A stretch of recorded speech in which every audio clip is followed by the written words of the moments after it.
Hi friends, welcome to Harish academy. ఈరోజు వార్తల్లో నిలిచిన జాతీయ, అంతర్జాతీయ, రాష్ట్రీయ అంశాల గురించి, వార్తల్లో నిలిచిన వ్యక్తులు, అవార్డులు, పుస్తకాలు మరియు క్రీడా సంబంధిత సమాచారం ఒక్కొక్క అంశాన్ని వివరంగా తెలుసుకునే ముందు కొన్ని హెడ్లైన్ చూద్దాం. ఈరోజు మార్కోస్ మెరైన్ కమాండోస్ వార్తల్లో నిలిచారు. ప్రస్తుతం ఉన్న రక్షణపరమైన సమస్యలను దృష్టిలో ఉంచుకొని వీరిని ఈస్టర్న్ లడాక్ సెక్టార్కి పంపించడం జరుగుతోంది. వీరి యొక్క ప్రత్యేకత ఏంటి? మరియు బ్రెయిన్ ఫింగర్ ప్రింటింగ్ వార్తలో నిలిచింది హత్రాస్ నిందితుల విషయంలో. మరియు బయోలుమినిసెన్స్ ఆర్ బ్లూ టైడ్ సంబంధిత అంశంతో వార్తలు నిలిచిన మహారాష్ట్ర బీచ్లు. మరియు బొగ్గు నుండి విద్యుత్ని ఉత్పత్తి చేస్తూ వార్తలు నిలిచిన యుఏఈ. మరియు ఇండియా, శ్రీలంక, మాల్దీవ్స్కి సంబంధించిన అంశం వార్తలు నిలిచింది. మరియు రేపటి నుండి ప్రారంభం కాబోతున్న షాంఘై సహకార సంస్థ సమావేశాలు. వీటితో పాటు సైకిళ్ళకి ప్రాధాన్యత కల్పిస్తున్న వెంకయ్య నాయుడు గారు. మరియు సైక్లింగ్ ఎక్స్పిడిషన్తో వార్తలు నిలిచిన ఇండియన్ ఆర్మీ. మరియు స్పైస్ జెట్ ఈరోజు కొత్త సర్వీసెస్ను ప్రారంభించింది లేకి. మరియు దాంతోపాటు పర్యావరణ సంబంధిత అంశాలు కొన్ని వార్తలు నిలిచాయి. మరియు మిస్లీనియస్ అంశాలన్నింటినీ కూడా ఇంటర్లింక్ చేస్తూ ఒక్కొక్క అంశాన్ని చూద్దాము. సో ముందుగా ఈరోజు కేంబ్రిడ్జ్ డిక్షనరీకి సంబంధించిన అంశం వార్తలు నిలిచింది. సో కేంబ్రిడ్జ్ డిక్షనరీ ప్రతి ఒక్కరికి తెలిసే ఉంటుంది. కేంబ్రిడ్జ్ డిక్షనరీ లేదా మనకి ఆక్స్ఫర్డ్ డిక్షనరీ కానివ్వండి, ప్రపంచవ్యాప్తంగా విపరీత చాలా ప్రాధాన్యత ఉంటాయి. సో అలా కేంబ్రిడ్జ్ డిక్షనరీ ఈరోజు ఎందుకు వార్తలు నిలిచింది అంటే వర్డ్ ఆఫ్ ద ఇయర్ 2020. ప్రతి సంవత్సరము ఆక్స్ఫర్డ్ డిక్షనరీ కానివ్వండి, కేంబ్రిడ్జ్ డిక్షనరీ కానివ్వండి, ఒక పదాన్ని అత్యధికంగా జనాలు ఎవరైతే ఉంటారో, ప్రజలు ఎవరైతే ఉంటారో అత్యధికంగా ఉచ్చరించిన పదం కానివ్వండి, అత్యధికంగా సెర్చ్ చేసిన పదం కానివ్వండి, దాన్ని వర్డ్ ఆఫ్ ద ఇయర్గా ప్రకటిస్తారు. అలా ఈ సంవత్సరం వర్డ్ ఆఫ్ ద ఇయర్గా కేంబ్రిడ్జ్ డిక్షనరీ వారు క్వారంటైన్ అనే పదాన్ని ప్రకటించారు. సో క్వారంటైన్, సో పేరు గుర్తుంచుకోవాల్సిన అవసరం లేదు. ఇటీవల మనం తరచూ వినే పదము. ఎవరికైనా కూడా ఎవరైనా COVID-19 పేషెంట్తో ఎగ్జాంపుల్ ఎవరైనా దగ్గరగా ఉన్నా కూడా, వారితో కమ్యూనికేట్ అయినా కూడా క్వారంటైన్ కేంద్రంలో ఉన్నామని చెప్పేసి, సో ప్రముఖులు కూడా నేను క్వారంటైన్లో ఉన్నానని చెప్పేసి ట్వీట్ చేస్తున్నారు. సో అలా అత్యధిక సార్లు మనం క్వారంటైన్ అనే పదాన్ని మనమే కాదు ప్రపంచంలోని ప్రజలందరూ కూడా చాలాసార్లు వాడారు. అండ్ ప్రపంచంలోని చాలా మంది ప్రజలు ఈ క్వారంటైన్ అనే పదానికి అర్థం ఏంటి అని చెప్పేసి కేంబ్రిడ్జ్ డిక్షనరీలో సెర్చ్ చేశారంట.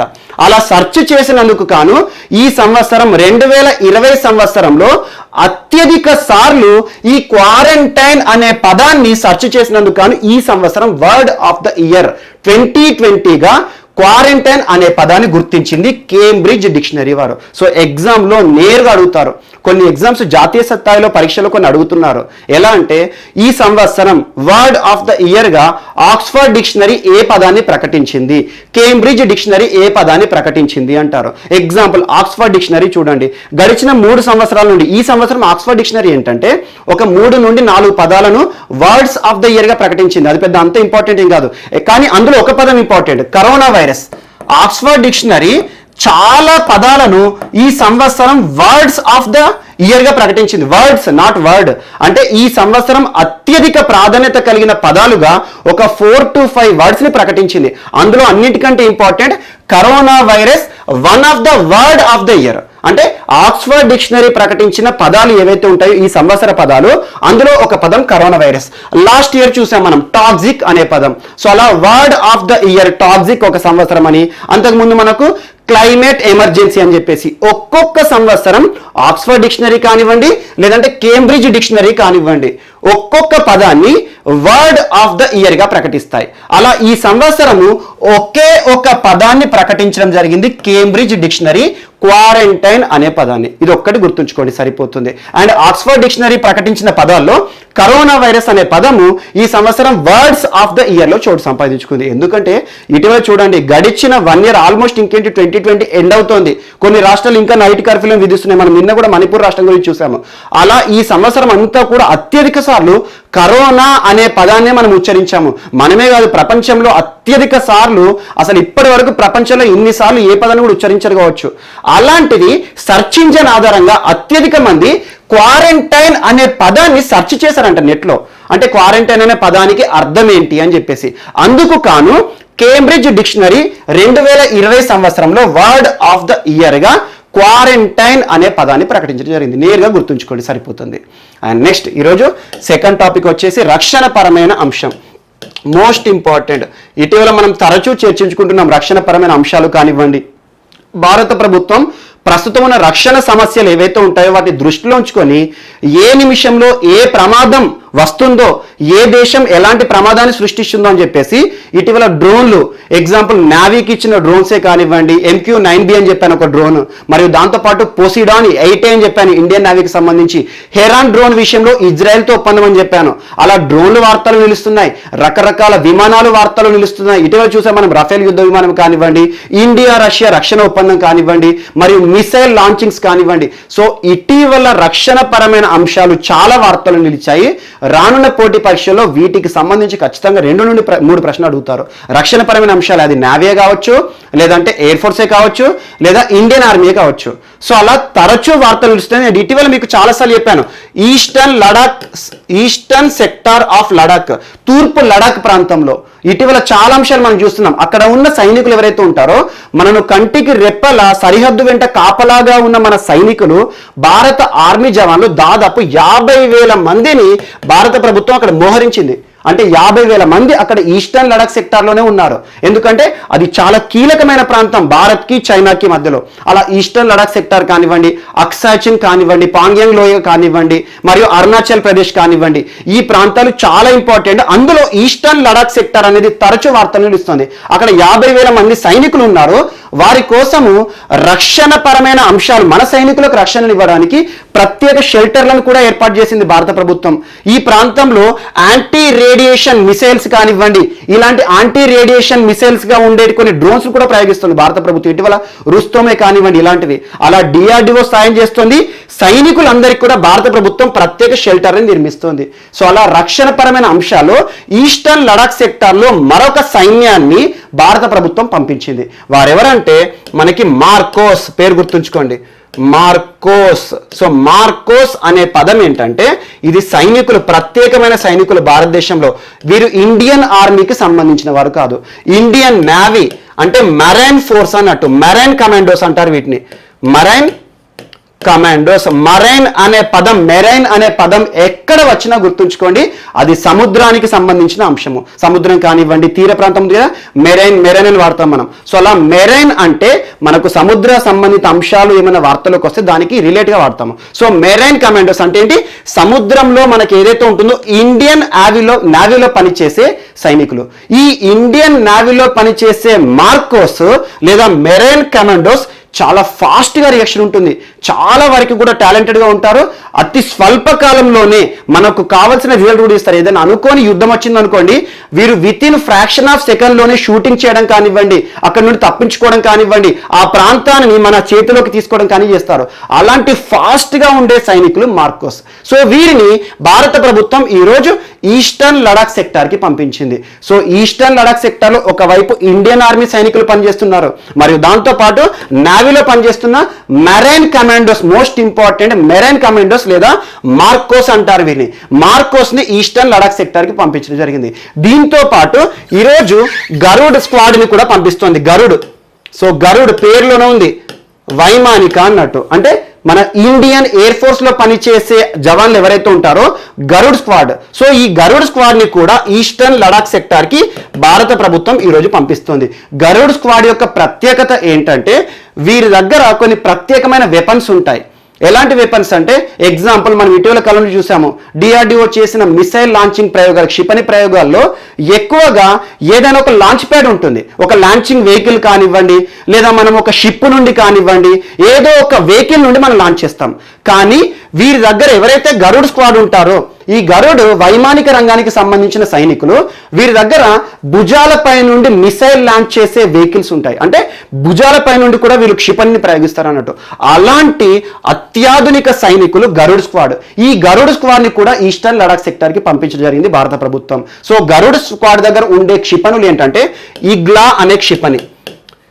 ఇగ్లా మోస్ట్ ఇంపార్టెంట్. అంటే ఎగ్జాంపుల్, నేను ఒక గరుడ్ స్క్వాడ్ని అనుకోండి, నేను ఏం చేస్తాను, సరిహద్దు వెంట నన్ను పంపిస్తున్నారు కాబట్టి అనుకోకుండా ఇప్పుడు చైనాకి సంబంధించిన యాంటీ ట్యాంకులు కానివ్వండి, యుద్ధ ట్యాంకులు కానివ్వండి, లేదంటే వారికి సంబంధించిన వాహనాలు కానివ్వండి, వారు సైనికులందరూ కూడా గుంపుగా వచ్చారనుకోండి, వారు ఏదైనా వాహనాలతో వచ్చినా ఎలా వచ్చినా కూడా నా భుజాల నుండి మిసైల్ లాంచ్ చేస్తాను, అంటే ఏంటి ఒక బాంబులు లాంచ్ చేస్తాను. సో అలాంటి ఇగ్లా మిసైల్స్ వీరి దగ్గర ఉంటాయి. సో గరుడ్ స్క్వాడ్ని కూడా ప్రస్తుతము భారత ప్రభుత్వం ఈస్టర్న్ సెక్టార్లో మోహరింపడం జరిగింది. So most important. అండ్ వీరితో పాటు ప్రస్తుతము స్పెషల్ ఫ్రాంటియర్ ఫోర్స్ కూడా పనిచేస్తున్నారు. స్పెషల్ ఫ్రాంటియర్ ఫోర్స్, ఇటీవల మీకు స్పెషల్ ఫ్రాంటియర్ ఫోర్స్ అంటే చెప్పాను, వికాస్ బెటాలియన్ అంటారు. సో వికాస్ బెటాలియన్ ఏ సంవత్సరంలో ఏర్పడింది, దానికి సంబంధించిన హిస్టారికల్ పర్స్పెక్టివ్ అంతా మీకు చెప్పాను. స్పెషల్ ఫ్రాంటియర్ ఫోర్స్ లేదా వికాస్ బెటాలియనే కానివ్వండి, అస్సాం రైఫిల్సే కానివ్వండి, సో స్పెషల్ సెక్యూరిటీ గార్డ్ కానివ్వండి, ఎన్ఎస్జీ కానివ్వండి, ఎవరు వార్తలు నిలిచిన సిఐఎస్ఎఫ్ కానివ్వండి, సిఆర్పిఎఫ్ కానివ్వండి, ఐటీబీపీ కానివ్వండి, ఇండో టిబెటన్ బార్డర్ పోలీస్ కానివ్వండి, ఈ రక్షణ పరమైన అంశాల్లో ఉండే సైనికులు రకరకాల వింగ్స్ ఉంటారు. సో వారికి సంబంధించిన అంశాలను చూడండి. వివాదాస్పదం అవుతున్న అంశాలు ఏంటి, అస్సాం రైఫిల్స్ ఎందుకు వివాదాస్పదం అవుతున్నారు, ఇలాంటి కూడా చూడండి. సో అలా వారికి ఇవ్వబడే ప్రత్యేక చట్టాలు కానివ్వండి, armed forces special powers act కానివ్వండి, దానికి వ్యతిరేకంగా మన ఉద్యమాలు జరుగుతున్నాయి. ఏ రాష్ట్రాల్లో armed forces special powers act పనిచేస్తుంది, ప్రస్తుతం అమల్లో ఉంది, ఇలాంటి అంశాలు ఖచ్చితంగా చూడండి. సో అలా ఎస్పీఎఫ్ మనకి special frontier force Vikas battalion సైనికులు కూడా ప్రస్తుతం ఈస్టర్న్ లడాక్ సెక్టార్లో ఉన్నారు. అంటే ఈస్టర్న్ లడాక్ సెక్టార్ అనేది ఎంత ఇంపార్టెంట్ ప్రస్తుతం ఉన్న పరిస్థితిలో చూడండి. సో అలా ఈస్టర్న్ లడాక్ సెక్టార్ని మొత్తం కూడా సైనికులతో కేంద్రీకృతం చేస్తుంది ప్రస్తుతం ప్రభుత్వం. కారణం ఏంటంటే ఆ ప్రాంతంలోనే ఎక్కువగా సైన్యం మనతో కవ్వింపు చర్యలకు పాల్పడుతుంది. సో అలాంటి అంశాలను దృష్టిలో ఉంచుకొని భారత ప్రభుత్వం ఈస్టర్న్ సెక్టార్ మొత్తం కూడా రకరకాల సైనికులు, మన సైన్యంలో ఉండే రకరకాల వింగ్స్ ఉంటాయి కదా, వారందరినీ పంపిస్తుంది. అలా మెరైన్ కమాండోస్ని ఈరోజు పంపించింది. అందరికంటే ఇంపార్టెంట్. సో అలా మెరైన్ అంటే సముద్రంలో కూడా తుపాకులు పట్టుకొని మన దగ్గర కాపలా ఉంటారు. ఎవరైనా శత్రు దేశాలకు సంబంధించి వచ్చినా కూడా గజ ఈతగాళ్ళు, at the same time rapid reaction ఉంటుంది వీరి దగ్గర. సో అలాంటి మార్కోస్ ని పంపించింది ఈరోజు గరుడ, అంటే గరుడ్ సైనిక దళాలను కూడా పంపించింది. గరుడ్ ఏమో వైమానిక దళానికి సంబంధించిన వారు, ఇండియన్ ఎయిర్ ఫోర్స్ సంబంధించిన వారు, వీరేమో ఇండియన్ నేవీలో పనిచేసేవారు. సో అలా త్రివిధ దళాల్లోని ప్రతి దళాన్ని కూడా ప్రస్తుతం ఈస్టర్న్ సెక్టార్లో భారత ప్రభుత్వం పంపిస్తుంది. దాంతోపాటు ఇండియన్ ఆర్మీకి సంబంధించిన 50,000 జవాన్లు అక్కడ ఉన్నారు. అలా ఆ ప్రాంతం అనేది తరచూ వార్తలు నిలుస్తుంది కాబట్టి ప్రత్యేక శ్రద్ధ చూపండి. అండ్ దాంతోపాటు ఇటీవల చైనా భారత్కి వ్యతిరేకంగా చేస్తున్న అంశాలు కానివ్వండి, మీకు బ్రహ్మపుత్ర నది పైన చైనా కడుతున్న బ్యారేజెస్ అని ఒక అంశాన్ని చెప్పాను. మరియు భూటాన్ మనకు అవసరం లేదు. సో భూటాన్ సరిహద్దులో ఒక విలేజ్ని కూడా నిర్మించారన్నాను, పాంగ్డా. మరియు దాంతోపాటు ఇటీవల చైనా అరుణాచల్ ప్రదేశ్ రాష్ట్రానికి సరిహద్దులో ఒక రైల్వే లైన్ కూడా నిర్మిస్తోంది. సో అలాంటి అంశాలు ఏవైతే ఉంటాయో వీటన్నిటిని లింక్ చేసుకుంటూ చూడండి. సో అలా ఈరోజు గరుడ్ గుర్తుంచుకోండి, మార్కోస్ బెటాలియన్ గుర్తుంచుకోండి. వీరిని ఈస్టర్న్ లడాక్ సెక్టార్కి పంపించడం జరిగింది. అంటే ఆ ప్రాంతంలో ఎంతటి ఎమర్జెన్సీ ఉంటే ఇలాంటి చర్యలు భారత ప్రభుత్వం తీసుకుంటుందో చూడండి. అండ్ నెక్స్ట్, సో ఈరోజు మన నెక్స్ట్ టాపిక్ వచ్చేసి మహారాష్ట్రకి సంబంధించిన అంశం. సో ఇటీవల మహారాష్ట్రలోని చాలా బీచెస్లో కూడా బ్లూ టైడ్స్ దర్శనమిస్తున్నాయి. సో పేరులోనే ఉంది చూడండి, బ్లూ, నీలి రంగులో ఉండే అలలు. కామన్గా మనం ఎప్పుడైనా బీచ్కి వెళ్ళి కూర్చున్నప్పుడు అలలు, కెరటాలను మనం అబ్జర్వ్ చేస్తూ ఉంటాము. అలాంటి అలలు ఇటీవల నైట్ టైంలో కనుక మనం మహారాష్ట్రలోని కొన్ని బీచెస్కి వెళ్తే ఈ అలలన్నీ కూడా నీలి రంగులో కనబడుతున్నాయి. ఇలా దేశవ్యాప్తంగా ఒక చర్చనీయాంశమైంది. ఎందుకు మహారాష్ట్రలోని ఈ బీచెస్లో నైట్ టైము ఈ అలలన్నీ కూడా నీలి రంగులో కనబడుతున్నాయి, దీనికి కారణం ఏంటి అని చెప్పేసి. సో దానికి సంబంధించిన అంశాన్ని ఇప్పుడు చూద్దాము. అండ్ ఇటీవలే మహారాష్ట్రకి సంబంధించి వాటర్ రిలేటెడ్ టాపిక్ మరొకటి మనం చూసాము. So lunar lake most important. గడిచిన 4 నెలల్లో ఆల్మోస్ట్ ఒక 5 to 6 టైమ్స్ రెగ్యులర్ గా వార్తలు నిలిచింది. మహారాష్ట్రలోని బుల్ద్వానాలో ఉన్న లూనార్ సరస్సులోని వాటరు ఉన్నట్టుండి ఒకేసారి పింక్ రంగులోకి మారడం, గులాబీ రంగులోకి మారాయి. అలా ప్రపంచవ్యాప్తంగా కూడా చర్చనీయాంశమైంది.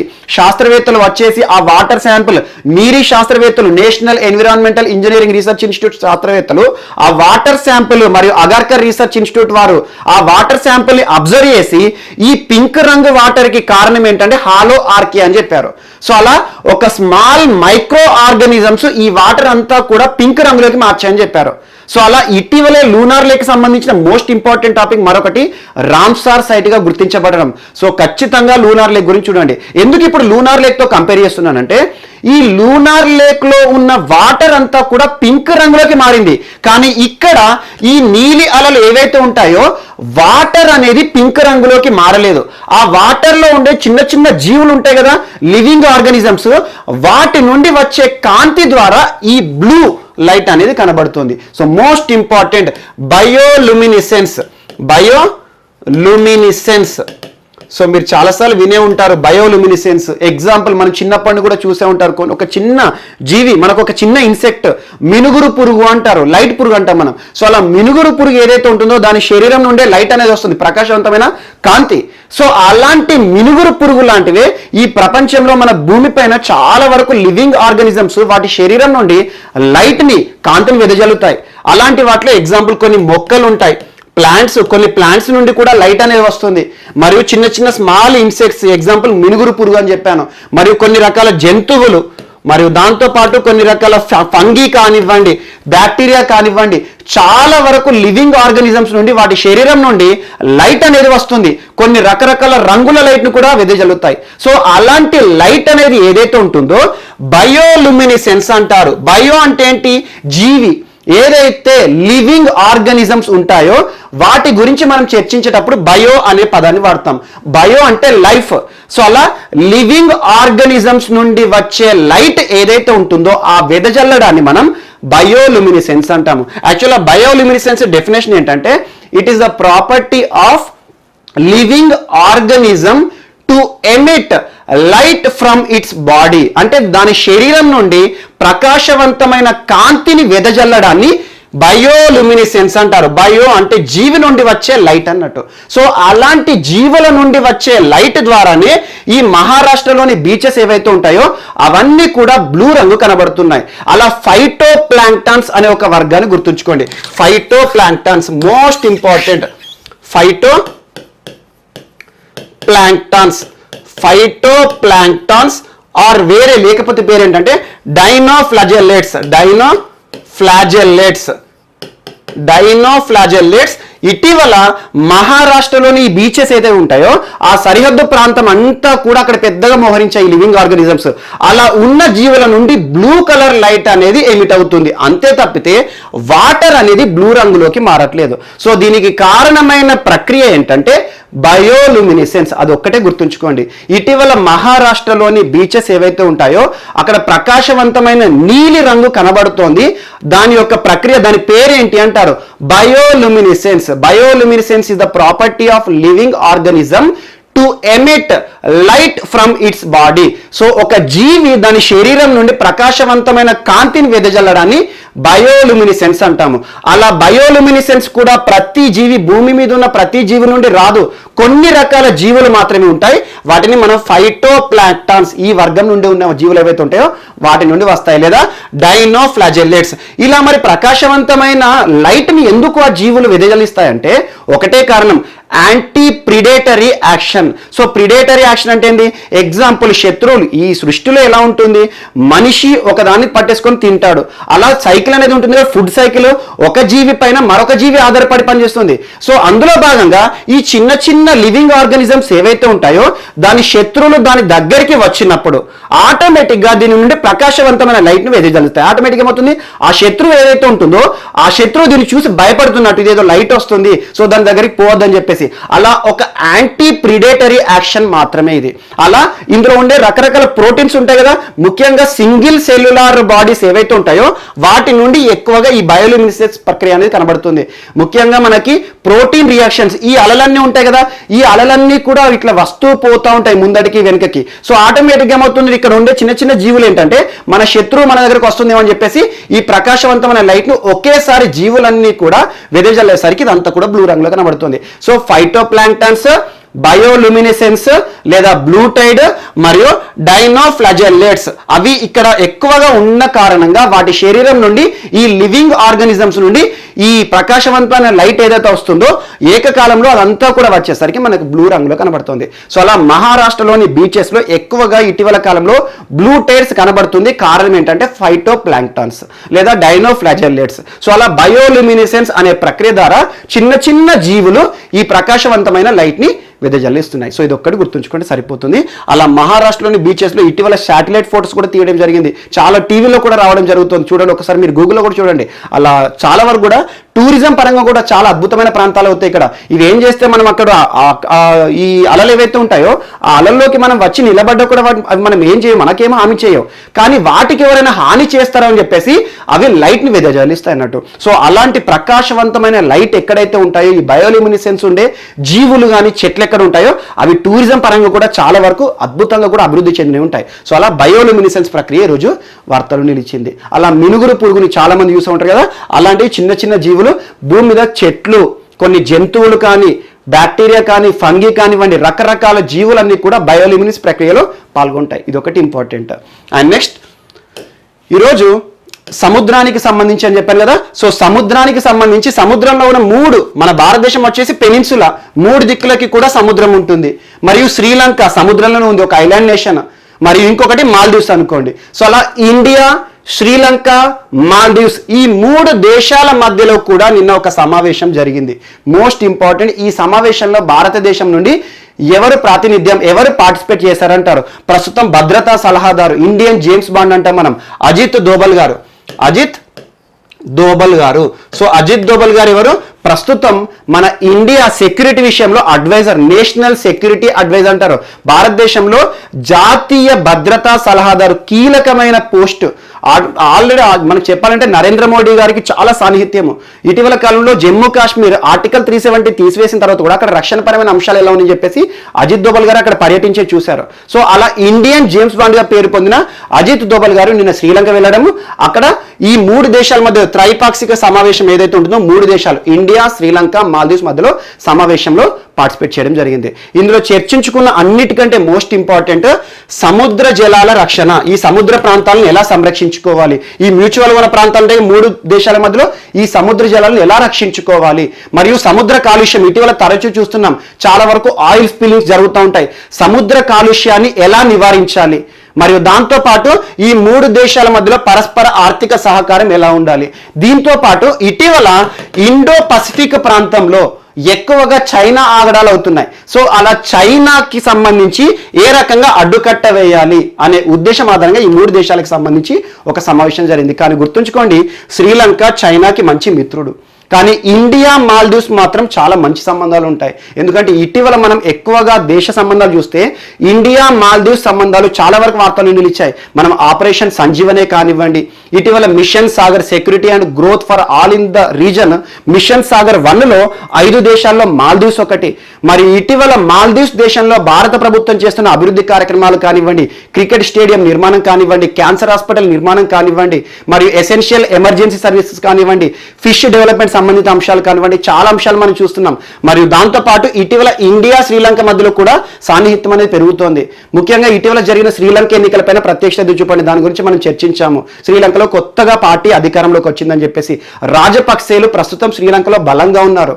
మరి ఇటీవల శ్రీలంకలో జరిగిన రాజ్యాంగ సవరణ కానివ్వండి, దేశ అధ్యక్షుడు రాజపక్సే, గొటబాయ రాజపక్సే, మరియు దేశ ప్రధాని మహింద రాజపక్సే ప్రస్తుతం శ్రీలంకలో బల వ్యవస్థగా ఉన్నారు రాజపక్సేలు. సో అలా రాజకీయ సవరణలు కానీ, రాజ్యాంగ సవరణలు కానివ్వండి, ఇటీవల శ్రీలంకలో గోవధ నిషేధానికి సంబంధించిన ఆంక్షలు కానివ్వండి, సో శ్రీలంకకు సంబంధించి కూడా చాలా అంశాలు మనం చూస్తున్నాం. సో అలా ఇండియా, శ్రీలంక, మాల్దీవ్స్ మధ్యలో సముద్ర జలాలకి సంబంధించిన రక్షణ, ఈ 3 దేశాల మధ్యలో ఒక ట్రైపార్టైల్ కొన్ని అగ్రిమెంట్ జరిగాయి. అందులో ఎక్కువ సముద్ర జలాల రక్షణ, ఈ సముద్ర ప్రాంతాల్లో ఏ రకంగా కాలుష్య బారిన పడకుండా కాపాడదాం, సో అలా కాలుష్య నివారణ విషయంలో కానివ్వండి, మరి ఈ 3 దేశాల మధ్యలో పరస్పరంగా ఆర్థిక సహకారం కానివ్వండి, వీటిపైన ప్రత్యక్ష శ్రద్ధ చూసే ఉద్దేశంతో ఈ 3 దేశాలు కూడా సమావేశం నిన్నొకటి ఏర్పాటు చేసుకున్నాయి.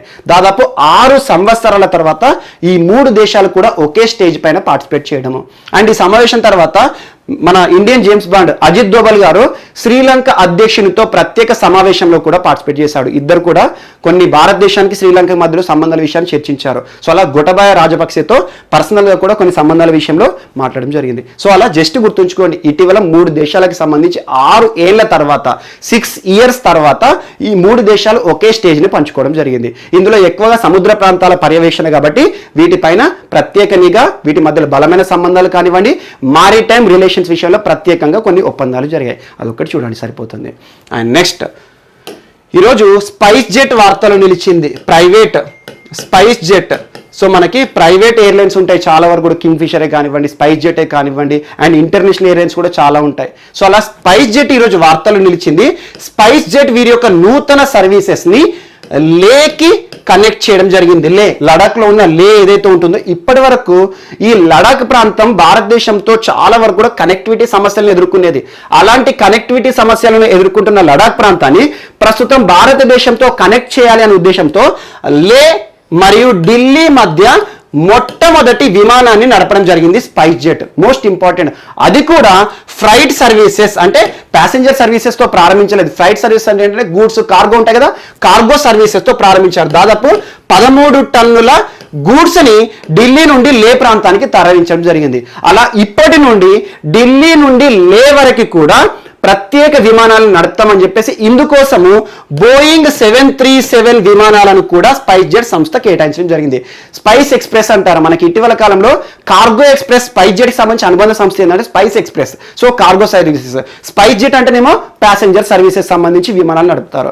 అలా స్పైస్ జెట్ ఆధీనంలో బోయింగ్ 737 విమానాలను ప్రత్యేకంగా ఈ ఢిల్లీ లే మధ్యలో కనెక్టివిటీని ఏర్పాటు చేయడానికి ప్రారంభించడం జరిగింది. అండ్ బోయింగ్ 737 అంటున్నాను, బోయింగ్ కంపెనీలో చాలా మోడల్స్ ఉంటాయి. బోయింగ్ 777 ఇటీవల వార్తలు నిలిచింది. భారత ప్రథమ పౌరుడు రాష్ట్రపతి గారు ఇటీవల మొట్టమొదటి పర్యటన చేశారు. బోయింగ్ 777 అని చెప్పేసి ఎయిర్ ఇండియా 1 విమానం ఇటీవల అమెరికా నుండి 2 భారతదేశానికి చేరుకున్నాయి. అలాంటి విమానంలో మొట్టమొదటి పర్యటన రాష్ట్రపతి చేశారని కదా, అది 777. కానీ భారతదేశంలో చాలా వరకు ప్యాసింజర్ విమానాలు కానీ కార్గో ఎక్స్ప్రెస్ కానివ్వండి, ఎక్కువ బోయింగ్ 737 విమానాలు ఆల్రెడీ అమల్లో ఉన్నాయి. సో వీటిని ప్రారంభించడం జరిగింది. ఇప్పటి వరకు కనెక్టివిటీ సమస్యలను ఎదుర్కొంటున్న లే ప్రాంతాన్ని ఈ భారతదేశంతో కనెక్ట్ చేయడానికి ప్రత్యేక సర్వీసెస్ ని స్పైస్ జెట్ ఈరోజు ప్రారంభించడం జరిగింది. అలా మొట్టమొదటి విమానం నుండి 13 టన్నుల ఆహార పదార్థాలను, కొన్ని మెడిసిన్స్ ని కానివ్వండి తరలించడం జరిగింది. సో అలా 13 టన్స్ విమానం అనేది బయలుదేరడం జరిగింది. సో ఈ కనెక్టివిటీ ద్వారా ఏంటంటే ఈ లేకి ఉన్న మరియు ఢిల్లీకి మధ్యలో గూడ్స్ ట్రాన్స్పోర్టేషన్ కానివ్వండి, ప్యాసింజర్ కానివ్వండి, మరియు ఎక్కువగా వెజిటబుల్స్, ఫ్రూట్స్, పెరిషబుల్ ఫ్రూట్స్ ఏవైతే ఉంటాయో, అలా తొందరగా కుళ్ళిపోయేవి ఏవైతే ఉంటాయో వాటిని అత్యంత తక్కువ సమయంలో తరలించడానికి కూడా ఈ సర్వీసెస్ ఉపయోగపడతాయి అని చెప్పేసి స్పైస్ జెట్ ప్రకటించడం జరిగింది. సో నేరుగా ఒకటి బిట్టు గుర్తుంచుకోండి, ఇటీవల స్పైస్ జెట్ వారి యొక్క మొట్టమొదటి సర్వీసెస్ ని మొట్టమొదటిసారి లేని భారత్తో కనెక్ట్ చేయడానికి ఢిల్లీకి లేకి మధ్యలో విమానాన్ని నడిపిన ప్రైవేట్ సంస్థ ఎవరు అంటారు? సో స్పైస్ జెట్ సంస్థ. ఇది ఒకటి గుర్తుంచుకోండి సరిపోతుంది. And next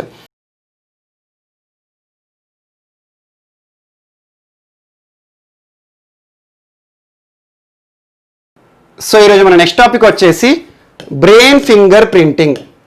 brain finger printing తరచూ మనం వినే పదం ఫింగర్ ప్రింట్స్, వేలిముద్రలు. టీవీలో కూడా చూస్తూ ఉంటాము, రెగ్యులర్గా వింటాం, ఫెమిలియర్ వర్డ్. ఏదైనా నేరం లేదంటే ఒక క్రైమ్ జరిగిన ప్రదేశం నుండి ఎంక్వైరీ ఆఫీసర్స్, పోలీస్ అధికారులు సేకరించే అతి ముఖ్యమైన ఆధారాలలో ఫింగర్ ప్రింట్స్ ఒకటి. ఆ వేలిముద్రల ఆధారంగానే అసలు నేరస్తులు ఎవరో కూడా గుర్తుపడతారు. అలా నేర దర్యాప్తు పరీక్షలకు సంబంధించి చాలా ఉంటాయి. వేలిముద్రల పరిశీలన కానివ్వండి, ఫింగర్ ప్రింట్స్ ఎగ్జామినేషన్ కానివ్వండి, లై డిటెక్షనే కానివ్వండి, నార్కో అనాలిసిస్ టెస్టే కానివ్వండి, అలాంటి ఒక టెస్టే బ్రెయిన్ ఫింగర్ ప్రింటింగ్ టెస్ట్. అసలు ఎందుకు ఈరోజు వార్తలు నిలిచింది అంటే, దేశవ్యాప్తంగా సంచలనం రేపిన ఒక కేసు, హత్రాస్ రేప్ కేసు. మనం ఆల్మోస్ట్ 2 months బ్యాక్ చూసాము. హత్రాస్ రేప్ కేసుకి సంబంధించి ఆ నిందితులు ఎవరైతే ఉన్నారో ఆ నిందితుల నుండి సంపూర్ణ సమాచార సేకరణ కోసము బ్రెయిన్ ఫింగర్ ప్రింటింగ్ టెక్నిక్ ని పోలీసు అధికారులు ప్రయోగిస్తున్నారు. దీని యొక్క సైంటిఫిక్ టెక్నికల్ నేమ్ ఏంటంటే brain electrical oscillations signature profiling. So దీని యొక్క టెక్నికల్ నేమ్. దీని ద్వారా ఎలక్ట్రోఎన్సెఫలోగ్రామ్ పద్ధతిని ఉపయోగించి నిందితుని వద్ద నుండి సంపూర్ణ సమాచార సేకరణ సాధ్యమవుతుంది. ఇప్పుడు మన వాడుక భాషలో చూద్దాము. ఏదైనా ఒక నేరంలో నిందితుడిగా భావించిన వాడు ఎవరైతే ఉంటారో ఆ అక్యూజ్డ్ తనని ఒక ల్యాబ్కి తీసుకొస్తారు. తీసుకొచ్చిన తర్వాత తన హెడ్కి ఒక క్యాప్ని పెడతారు. ఆ క్యాప్ ఎలా ఉంటుందంటే, ఆ క్యాప్ చుట్టూ కూడా కొన్ని వందల సంఖ్యలో చిన్న చిన్న వైర్లు కనెక్ట్ చేసి ఉంటాయి, ఎలక్ట్రోడ్స్. ఆ వైర్ల యొక్క ఉపయోగం ఏంటంటే మన బ్రెయిన్ ఉంటుంది కదా, బ్రెయిన్లో ఉండే చిన్న చిన్న నర్వ్స్ నుండి వచ్చే వైబ్రేషన్ని కూడా అవి క్యాచ్ చేయాలి. అలాంటి ఒక హెడ్, ఎలక్ట్రోడ్స్తో కూడిన ఒక హెడ్ క్యాప్ని బిగించి ఏదైతే నేరంలో తనని నిందితుడిగా భావిస్తున్నారో ఆ నేరానికి సంబంధించిన క్లిప్పింగ్స్ ఉంటాయి కదా, వీడియో క్లిప్పింగ్స్ కానివ్వండి, ఆడియోస్ కానివ్వండి, ఇమేజెస్ కానివ్వండి, తన ముందు టెలికాస్ట్ చేస్తారు. ఆటోమేటిక్గా వాటిని చూసినప్పుడు తన మైండ్ అనేది చెలిస్తుంది. అందులో ఉండే వైబ్రేషన్స్ ఉంటాయి కదా, నర్వ్స్ నుండి వచ్చే వైబ్రేషన్స్ అన్నిటిని కూడా ఈ ఎలక్ట్రోడ్స్ క్యాప్చర్ చేసి ఈ ఎలక్ట్రో ఎన్సెఫలోగ్రామ్ ఉంటుంది కదా, ఆ పరికరంలో కొన్ని రేఖల రూపంలో సూచిస్తుంది అన్నట్టు. తను చెప్పే ఇన్ఫర్మేషన్ కరెక్టా కాదా అని చెప్పేసి అలా 100% యాక్యురేట్ ఇన్ఫర్మేషన్ అనేది ఈ దర్యాప్తు చేసే అధికారులు, ఎంక్వైరీ చేసే అధికారులకు పాసిబుల్ అవుతుంది. అలా దేశవ్యాప్తంగా సంచలనం రేపిన హత్రాస్ రేప్ కేసు నిందితుల పైన ఈ బ్రెయిన్ ఫింగర్ ప్రింటింగ్ ని వాడుతున్నారు. ఎలక్ట్రో ఎన్సెఫలోగ్రామ్ అనే పదాన్ని గుర్తుంచుకోండి, మరియు ఈ సెంటెన్స్ మొత్తాన్ని గుర్తుంచుకోండి. Brain electrical oscillations signature profiling ఆధారంగా సంపూర్ణ సమాచార సేకరణ పాసిబుల్ అవుతుంది. సో ఇది ఒక్కటి మనకి ప్రిలిమ్స్ లో అడిగితే గిట్ట అడగవచ్చు. ఇటీవల బ్రెయిన్ ఫింగర్ ప్రింటింగ్ అనే ఒక ప్రయోగం వార్తలో నిలిచింది.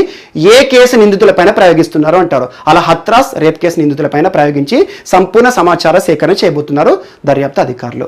అండ్ నెక్స్ట్, ఈరోజు ఇండియా రష్యాకి సంబంధించిన 2 ఉపగ్రహాలు వార్తలు నిలిచాయి. యాక్చువల్గా ఉపగ్రహాలు ఏవైతే ఉంటాయో శాటిలైట్స్, వాటికి నిర్దేశిత కక్షలు ఉంటాయి కదా, ఆ ఆర్బిట్స్ ఏవైతే ఉంటాయో అందులోనే తిరుగుతూ ఉంటాయి. ఆ ఆర్బిట్స్ ఏవైతే తిరుగుతూ ఉంటాయో దాని నుండి సమాచార సేకరణ మనం ఎర్త్ గ్రౌండ్ నుండి చూస్తూ ఉంటాము. సో ఇటీవల ఏం జరిగిందంటే భారతదేశానికి సంబంధించిన ఒక శాటిలైట్, రష్యాకి సంబంధించిన ఒక శాటిలైట్ 2 సమీపానికి వచ్చినాయి. 2 కూడా ఢీకొంటాయేమో అనుకున్నారు. ఒకవేళ 2 శాటిలైట్ ఢీకొన్నాయి అనుకోండి, చాలా ప్రమాదం. 2 దేశాలకు కూడా డేంజర్. ఒక సిగ్నలింగ్ వ్యవస్థ పోవడం కానివ్వండి, లేదా స్పేస్ డెబ్రిస్ అనేది ఏర్పడుతుంది. అదే పెద్ద సమస్యగా మిగులుతుంది. అలా 2 శాటిలైట్ పేరు ఏంటంటే ఇండియాకి సంబంధించి కార్టోసాట్ 2F, కార్టోసాట్ 2F మన ఇస్రో తయారు చేసిన 100వ స్వదేశీ ఉపగ్రహం, మోస్ట్ ఇంపార్టెంట్, కార్టోసాట్ 2F. మరియు రష్యాకి సంబంధించి కానోపస్ వి అనే రష్యా ఉపగ్రహము, ఇండియాకి సంబంధించిన కార్టోసాట్ 2F. 2 కూడా వీటి మధ్యలో దూరం ఏంటంటే ఆల్మోస్ట్ 275 కిలోమీటర్స్ మాత్రమే. సో ఇస్రో మరియు రష్యాకి సంబంధించిన ఆ అంతరిక్ష ప్రయోగ శాస్త్రవేత్తలు ఎవరైతే ఉన్నారో వీటిని క్షుణ్ణంగా అబ్జర్వ్ చేశారు. సో ఇంత దగ్గరగా రావడం అనేది ప్రమాదం అవుతుంది, దీన్ని ఏ రకంగా అడ్డుకోవాలని చెప్పేసి ఇస్రో ఏమని ప్రకటించిందంటే ఈ రెండింటి మధ్యలో దూరం 150 ఉన్నప్పుడు మాత్రమే ప్రమాదకరంగా ఉంటుంది. సో ఇప్పుడు ప్రాబ్లం ఏం లేదు, 2 మళ్ళీ వాటి కక్షలో అవి పరిభ్రమిస్తున్నాయి అన్నారు. సో 2 ఉపగ్రహాలు కూడా ఒకే ఉపయోగం కోసం ప్రయోగించబడ్డాయి. ఒకటే వీటి యొక్క బెనిఫిట్ ఏంటంటే ఎర్త్ అబ్జర్వేటరీ శాటిలైట్. ఒక్కొక్క ఉపగ్రహానికి ఒక్కొక్క ఉపయోగం ఉంటుంది. అలా ఎర్త్ అబ్జర్వేటరీ శాటిలైట్ అంటేనే రిమోట్ సెన్సింగ్ ఆధారంగా ఈరోజు అంతరిక్షం నుండి మన భూమి పైన కొన్ని అబ్జర్వేషన్ చేస్తూ ఉంటుంది, మనకు కావాల్సిన ఇన్ఫర్మేషన్ ని పంపించడం. అలా 2 ఎర్త్ అబ్జర్వేటరీ శాటిలైట్, ఇండియాకి సంబంధించింది రష్యాకి సంబంధించిన కానోపస్వి, ఇండియాకి సంబంధించిన కార్టోసాట్ 2F శాటిలైట్స్ అతి దగ్గరగా రావడం జరిగింది. జస్ట్ ఒక బిట్టు గుర్తుంచుకోండి, ఇటీవల వార్తలో నిలిచిన ఉపగ్రహాలు ఏవి, శాటిలైట్స్ ఏవి. సో 2 సమీపానికి వచ్చి అని చెప్పేసారు. ఏ దేశానికి సంబంధించిన అంటారు, వాటి పేర్లు కూడా గుర్తుంచుకోండి, సరిపోతుంది. అండ్ నెక్స్ట్, ఈరోజు ప్రకాష్ జవదేకర్ గారు, మినిస్ట్రీ ఆఫ్ ఎన్విరాన్మెంట్, కేంద్ర పర్యావరణ మంత్రిత్వ శాఖ వారు వార్తలు నిలిచారు. ఒక పోర్టల్ ని లాంచ్ చేశారు. ఆ పోర్టల్ పేరు ఏంటంటే the India climate change challenge portal. The India climate change portal, the India climate change challenge portal. అంటే ఇది ఈ పోర్టల్ యొక్క ఉపయోగం ఏంటంటే భారత ప్రభుత్వము చేస్తున్న పర్యావరణ సంబంధిత కార్యక్రమాలు కానివ్వండి, ఒక్కొక్క రాష్ట్ర ప్రభుత్వం పర్యావరణ సంబంధిత కార్యక్రమాలు ఏవేవైతే చేస్తున్నాయో అవన్నిటిని కూడా ఈ పోర్టల్లో సంక్షిప్తపరిచారు. సో ఆ పోర్టల్ పేరు గుర్తుంచుకోండి, the India climate change knowledge portal. ఈ పోర్టల్ యొక్క ఉపయోగం ఏంటంటే ప్రభుత్వాలు ఎలా అయితే పర్యావరణ చట్టాలు తీసుకొస్తున్నాయి, ఏ రకంగా ప్రయోగిస్తున్నాయి, ఏ రకంగా మనం క్లైమేట్కి సంబంధించి పర్యావరణానికి సంబంధించి మనం భాగస్వామ్యం అవుతున్నాము, పర్యావరణ కాలుష్య రహితంగా చేయడానికి. అంటే ఇప్పుడు ప్రస్తుతం చూడండి, ప్రపంచమంతా కూడా పట్టి పీడిస్తున్న సమస్య క్లైమేట్ చేంజ్, వాతావరణ మార్పు. కానీ వాతావరణ మార్పులో మన భాగస్వామ్యం ఏమీ లేదు. మన భాగస్వామ్యం ఉండొచ్చు కానీ చాలా మినిమల్గా ఉంటుంది. కానీ ప్రపంచ అగ్రగామి దేశం ఈరోజు అమెరికా కానీ, చైనా నుండి కానివ్వండి, కానివ్వండి, వీటి నుండి వచ్చే కాలుష్య ఉద్గారాలు ఏవైతే ఉంటాయో ఇవి గ్లోబల్ వార్మింగ్కి కారణమవుతున్నాయి, చివరికి క్లైమేట్ చేంజ్కి కూడా కారణమవుతున్నాయి. యాక్చువల్గా మీకు జూన్ 5 రోజు ఒక వీడియో చేశాను, క్లైమేట్ చేంజ్ అంటే ఏంటి, సో పర్యావరణ దినోత్సవం సందర్భంగా అందులో దీనికి సంబంధించి గ్లోబల్ వార్మింగ్ అంటే ఏంటి, వాతావరణ మార్పు అంటే ఏంటి, సో అందులో ఏ రకమైన కారణాలు ఉంటాయి అవన్నీ ఎక్స్ప్లెయిన్ చేశాను. సో అలా క్లైమేట్ చేంజ్కి భారత్ చాలా తక్కువగా చేస్తుంది. వాస్తవంగా భారత్ నుండి వచ్చే ఉద్గారాలు ఏవైతే ఉంటాయో మినిమల్గా ఉంటాయి. అయినా కూడా మా దేశంలో వాతావరణ మార్పు జరగకుండా, మా దేశం క్లైమేట్ చేంజ్ ప్రపంచ వాతావరణ మార్పు జరగకుండా చాలా వరకు కూడా చట్టాలను ప్రయోగిస్తోంది, ముందు జాగ్రత్తలు తీసుకుంటోంది.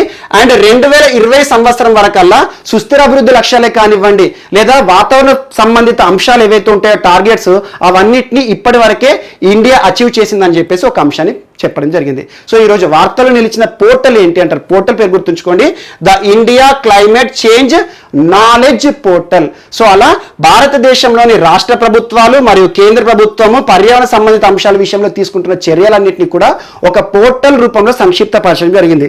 ఇందులో ప్రతి ఒక్క వ్యక్తిని కూడా భాగస్వామ్యులుగా చేస్తూ అందులో అవేర్నెస్కి సంబంధించి కొన్ని ఎస్ఏలు కానివ్వండి, సో క్లైమేట్కి సంబంధించి కొన్ని ఇన్ఫర్మేషన్స్ కూడా పొందుపరచడం జరిగింది. సో ఎగ్జామ్లో రాకపోవచ్చు, ఎందుకంటే ఇటీవల లాంచ్ చేసిన పోర్టల్, ఆ పేరు గుర్తుంచుకోండి. ఇందులో వాతావరణానికి సంబంధించి, వాతావరణ మార్పుకు సంబంధించి ప్రభుత్వాలు చేస్తున్న చర్యలు ఉంటాయి. ఇది ఒకటి సరిపోతుంది. అండ్ నెక్స్ట్ ఈరోజు మరొక అంశము, వెంకయ్య నాయుడు గారు వార్తలు నిలిచారు. భారత ఉపరాష్ట్రపతి వెంకయ్య నాయుడు గారు ఇటీవల తరచూ వార్తలు నిలుస్తారు. ఒక మంచి వక్త, ఎందుకంటే చాలా వరకు స్పీచెస్ కానివ్వండి, సంపాదకీయాలు కూడా రాస్తారు. ఈనాడు పేపర్లో చూడండి తను రాసిన సంపాదకీయాలు కూడా కనబడతాయి. యాక్చువల్గా నిన్నటి రోజున శనివారం రోజున వెంకయ్య నాయుడు గారు ఒక వర్చువల్ సదస్సులో పార్టిసిపేట్ చేశారు. ఆ వర్చువల్ సదస్సు ఏంటంటే ప్రపంచ సైక్లింగ్ అలయన్స్. ప్రపంచ సైక్లింగ్ అలయన్స్ లో ఇటీవల జరిగిన సమావేశం, వర్చువల్ సమావేశంలో భారతదేశం నుండి ఎవరు పార్టిసిపేట్ చేశారంటే భారత ఉపరాష్ట్రపతి వెంకయ్య నాయుడు గారు. ఈ సమావేశంలో వర్చువల్ కాన్ఫరెన్స్ లో భారత ఉపరాష్ట్రపతి గారు ఏమని ప్రసంగించారంటే సైకిళ్ల యొక్క ప్రాధాన్యత, ప్రస్తుతం సైకిళ్ల యొక్క ప్రాధాన్యత ఏ రకంగా ఉంటుంది, అందులో కూడా ఆఫ్టర్ కోవిడ్-19 సైకిల్ యొక్క ఉపయోగం ఎలా ఉంటుంది. వాస్తవానికి సైకిళ్ల యొక్క ప్రాధాన్యతను అద్భుతంగా చెప్పారు. ఈ సైకిళ్ల వల్ల కాలుష్యాన్ని తగ్గించవచ్చు, ఎందుకంటే ఇవి కాలుష్య రహితాలుగా పనిచేస్తాయి. ఇప్పుడు మనకు చూడండి చాలా వరకు వాహనాలు కానివ్వండి, 4 వీలర్స్ కానివ్వండి, ఇవన్నిటి నుండి కూడా కాలుష్య ఉద్గారాలు వస్తాయి. అందుకే ప్రభుత్వాలు ఇటీవల ఎలక్ట్రిక్ వెహికల్ పాలసీలు కానివ్వండి, సోలార్ వెహికల్స్ కానీ తీసుకొస్తున్నాయి. అలా కాలుష్య ఉద్గారాలను వెదజల్లే వాహనాలను తగ్గించడంలో మనం ముందుండాలి. అందులో భాగంగా సైకిళ్ల నుండి ఎలాంటి కాలుష్య ఉద్గారాలు కూడా రావు. సో ఎన్విరాన్మెంటల్ ఫ్రెండ్లీగా ఉంటాయి, ఎకో ఫ్రెండ్లీగా ఉంటాయి. రెండవది ఆరోగ్యపరమైన అంశాల విషయంలో కూడా సైక్లింగ్ అనేది, సైకిళ్లను తొక్కడం ద్వారా ఆరోగ్యపరమైన చర్యలు కూడా మనం తీసుకోవచ్చు. ఈరోజు చూడండి ఎంత కష్టపడ్డా కూడా, ఎంత మనం సంపాదించినా కూడా ఇళ్లలో సైకిల్ తొక్కుతూ ఉంటారు, అలా జిమ్లలో కానివ్వండి. అలాంటి సైకిళ్లను ఈరోజు మన ప్రయాణ సౌకర్యాల కోసం వాడుకుంటా ఉంటే ఒకటి కాలుష్యపరమైన అంశాలను దృష్టిలో పెట్టుకున్న వారం అవుతాము, ప్లస్ ఇంకొకటి ఈరోజు ఆరోగ్యపరమైన అంశాలను దృష్టిలో పెట్టుకుని ఒక మంచి జాగింగ్ కానివ్వండి, ఎక్సర్సైజ్, వ్యాయామంగా కూడా ఉపయోగపడుతుంది అన్నారు. అండ్ మూడవ ఉపయోగం ఏం చెప్పారంటే సైకిళ్లను వాడడం ద్వారా చాలా వరకు మనం పెట్టే ఖర్చును కూడా తగ్గించిన వారం అవుతామని చెప్పేసి సైకిల్ యొక్క ప్రాధాన్యతను 3 పదాల రూపంలో చెప్పారు. ఒకటి ఆరోగ్యపరమైన అంశాల విషయంలో సైకిల్ అనేది చాలా ఇంపార్టెంట్. రెండవది ఈ సైకిల్ యొక్క ప్రాధాన్యత మనకి పర్యావరణ ఎకో ఫ్రెండ్లీగా కూడా పనిచేస్తుంది. ఈరోజు సైకిళ్ళు తొక్కడం ద్వారా మనకి ఎలాంటి కాలుష్య ఉద్గారాలు రావని చెప్పేసి, మరియు దాంతోపాటు మనకి ఎకనామికల్గా కూడా సైకిల్ తొక్కడం అనేది చాలా వరకు ఇంపార్టెంట్. ఎందుకంటే ప్రస్తుతం కోవిడ్-19 బారిన ప్రపంచమంతా కూడా ఆర్థిక వ్యవస్థ నష్టపోయింది. ఇలాంటి నష్టపోయిన ఆర్థిక వ్యవస్థలో ప్రతి వ్యక్తి కూడా ఈరోజు అసలు డబ్బు లేని పరిస్థితి ఉంది చాలా వ్యక్తుల దగ్గర. అలాంటి పరిస్థితిలో ప్రయాణ సౌకర్యాల కోసం సైకిళ్లను తొక్కితే ఖర్చును కూడా తగ్గించుకున్న వారిని అవుతాం మనకు. సో ఖర్చుతో కూడుకున్న పని కాదు, సైకిల్ మనం తొక్కితే సరిపోతుంది అని చెప్పేసి సైకిళ్ల ప్రాధాన్యత గురించి ప్రపంచ సైక్లింగ్ అలయన్స్ జరిపిన ఒక వర్చువల్ కాన్ఫరెన్స్ లో భారత ఉపరాష్ట్రపతి వెంకయ్య నాయుడు గారు సైకిల్ యొక్క ప్రాధాన్యత గురించి చెప్పడం జరిగింది. సో ఇదొకటి కూడా ఇంపార్టెంట్. సో ఈరోజు సైక్లింగ్కి సంబంధించిన మరొక అంశం వార్తలు నిలిచింది. ఇండియన్ ఆర్మీకి సంబంధించి ఇటీవల ఆర్మీకి సంబంధించి, సైనికులకి సంబంధించి సైక్లింగ్ ఎక్స్పిడిషన్స్ తరచూ చూస్తున్నాం మనం. Last time ITBP, Indo Tibetan border police force వారు సిక్కిం రాష్ట్రంలో ప్రారంభించిన సైక్లింగ్ ఎక్స్పిడిషన్ గురించి చూసాము. ఈరోజు ఇండియన్ ఆర్మీ 1971 విజయానికి చిహ్నంగా గోల్డెన్ జూబ్లీ సైక్లింగ్ ఎక్స్పిడిషన్ ని ప్రారంభించడం జరిగింది. గుజరాత్, రాజస్థాన్ రాష్ట్రాల్లో దాదాపు 1971 కిలోమీటర్లు కవర్ చేయాలి సైకిల్ ద్వారా అని చెప్పేసి ఆర్మీ వారు ప్రారంభించిన సైక్లథాన్ సైక్లింగ్ ఎక్స్పిడిషన్. 1971 అనగానే మనకు గుర్తుకు రావాల్సింది చరిత్రలో ఇండియా వర్సెస్ పాక్ వార్. ఆ యుద్ధంలో భారత్ గెలిచి 50 సంవత్సరాలైంది.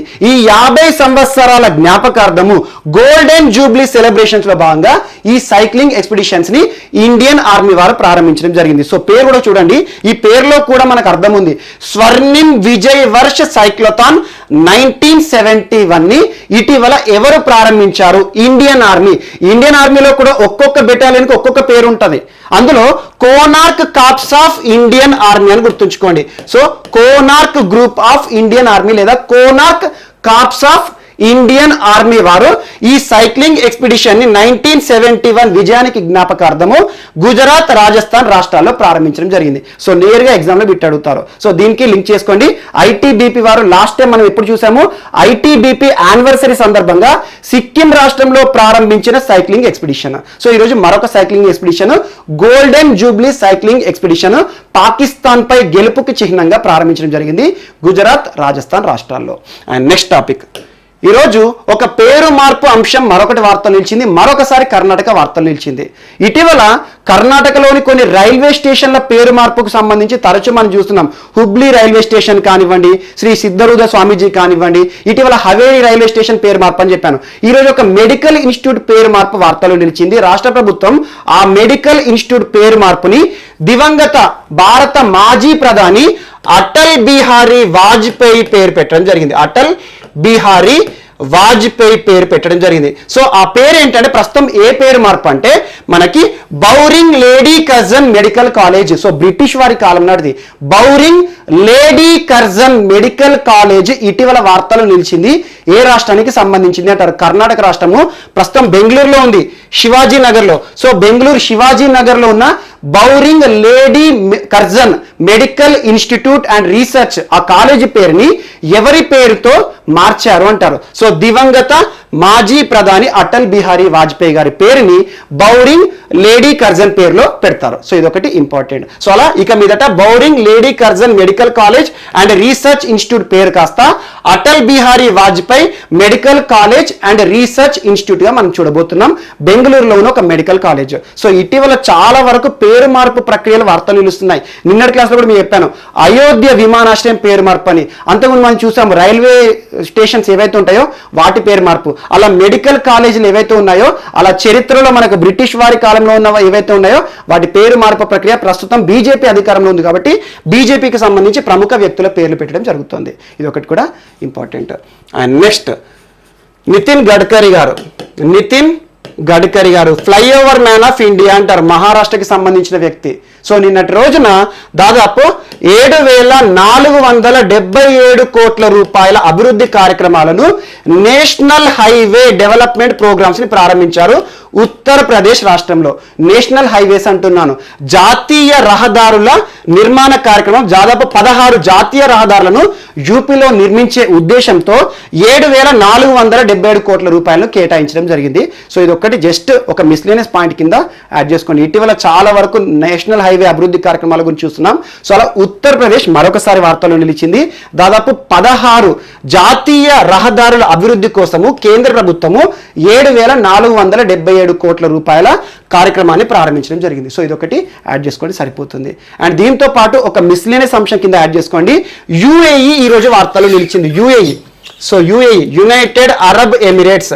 లాస్ట్ టైం మనం యుఏఈ గురించి ఎప్పుడు చూసామంటే గల్ఫ్ దేశాల్లోనే మొట్టమొదటి దేశము న్యూక్లియర్ ప్లాంట్ ని ఏర్పాటు చేసి న్యూక్లియర్ విద్యుత్ ని కూడా ప్రారంభించింది. బరాక్ న్యూక్లియర్ ప్లాంట్ అని చెప్పాను, బరాక్. సో మోస్ట్ ఇంపార్టెంట్ ఈ పదం గుర్తుంచుకోండి. బరాక్ న్యూక్లియర్ ప్లాంట్ ఇటీవల ఏర్పడింది ఏ గల్ఫ్ దేశంలో? మొట్టమొదటి గల్ఫ్ దేశంగా యుఏఈ వార్తలు నిలిచింది.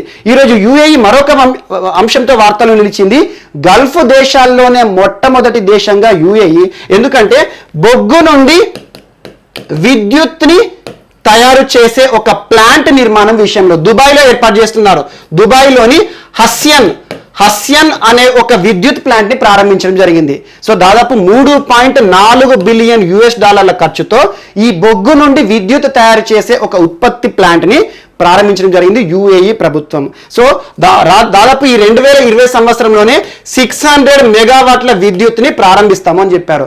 2023 సంవత్సరం వరకల్లా 2400 మెగావాట్ల విద్యుత్ని ఈ ప్లాంట్ నుండి తయారు చేస్తామని చెప్పేసి UAE ప్రకటించడం జరిగింది. సో ఇది ఒక మిస్లేనియస్ పాయింట్. కానీ బరాక్ న్యూక్లియర్ ప్లాంట్ మాత్రం మోస్ట్ ఇంపార్టెంట్.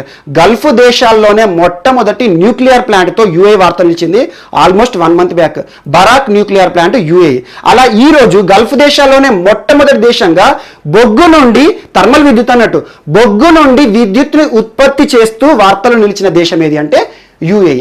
దాదాపు 3.4 బిలియన్ US$ ఖర్చుతో హస్యన్ అనే ఒక విద్యుత్ ప్లాంట్ ని ఏర్పాటు చేయడం జరిగింది. దుబాయ్లో దీనికి సంబంధించిన కార్యక్రమాలు జరుగుతున్నాయి. సో ఇదొకటి యాడ్ చేసుకోండి. సో ఇవి మనకి ఈరోజు వార్తలు నిలిచిన అంశాలు. మిస్లేనియస్ అంశాలు ఏమైనా మిగిలిపోతే మాత్రం మనం రేపటి క్లాస్లో యాడ్ చేసుకొని నేర్చుకుందాం. రేపు కలుద్దాం. Thank you.